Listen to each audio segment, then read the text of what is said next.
Φίλοι μου, γεια σας και καλώς ήρθατε στο Μπουζούκιλαντ. Στο προηγούμενο βίντεο σας έδειξα μία άσκηση για το πώς θα βελτιώσουμε την τεχνική τρέμολο, πώς θα βελτιώσουμε την ταχύτητα και τη ρυθμικότητα που έχει το δεξί χέρι στο τρέμολο. Η σημερινή άσκηση αφορά πάλι τη βελτίωση της τεχνικής τρέμολο, αλλά αυτή τη φορά δεν θα παίξουμε μία νότα, θα παίξουμε δύο νότες, δηλαδή θα παίξουμε δύο φωνές. Θα είναι σε τρίτες, μπορεί να γίνει και σε έκτες, ανάλογα ό,τι θέλουμε να κάνουμε. Απλά εδώ θα σας δείξω τις τρίτες. Αν θυμάστε, τις τρίτες τις είχαμε ξαναδεί σε ένα προηγούμενο βίντεο, τις τρίτες του δρόμου Ματζόρε. Πάνω σε αυτό θα σας δείξω την βελτίωση της τεχνικής τρέμολο πάνω σε δύο χορδές. Που σημαίνει ότι το χέρι θα πρέπει να συνηθίσει να παίζει δύο χορδές, να κάνει πιο μεγάλη κίνηση από την προηγούμενη άσκηση και πάμε να το δούμε.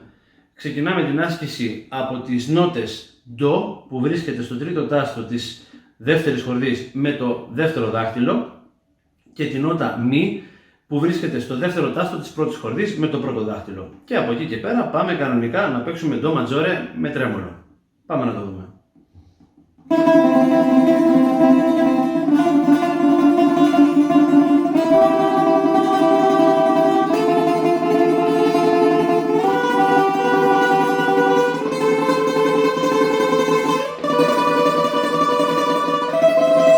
Και γυρίζουμε.